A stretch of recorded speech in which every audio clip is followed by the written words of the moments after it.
Dottie was gone. Elijah was buried too. What had he been left with? Nothing. Bullets for dinner, he thought. His fingers curled around the Colt Magnum lying on the table. Not his service weapon. Not the one he turned in, no. This was one of his burner weapons. One of the ones he had used for jobs that never made it onto reports. He loaded 2 rounds into the chamber of the Colt, and then he stood up.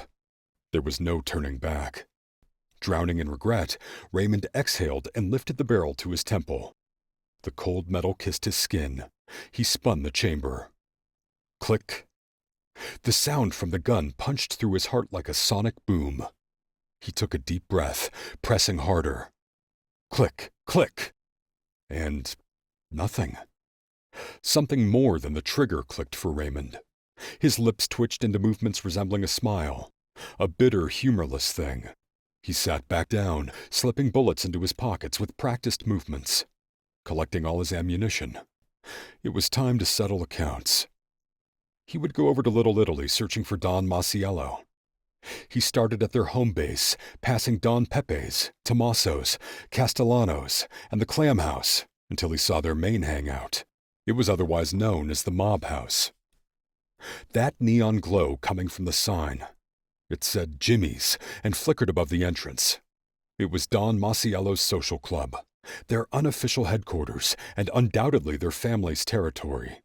The place where business was conducted, alliances were formed, and debts were settled, even when they were paid with blood. Yet Raymond walked in without hesitation. He shook the room as it shifted. Music stopped, conversations halted. Every man in the social club turned toward him.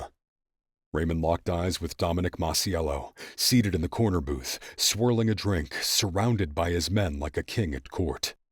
But it wasn't just the Masiello crew. It was the Diaz cartel bosses. Adam Diaz was there. This wasn't just a Masiello meeting. This was bigger. Raymond's gut twisted.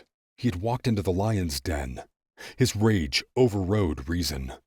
He lunged. His fist crushed the first man's nose, sending him crashing into a table. The room erupted. Hands grabbed him. Fists slammed into his ribs. His head snapped back as someone pounded him against the bar. His vision blurred. Then came the laughter. Dominic Masiello sighed, unimpressed.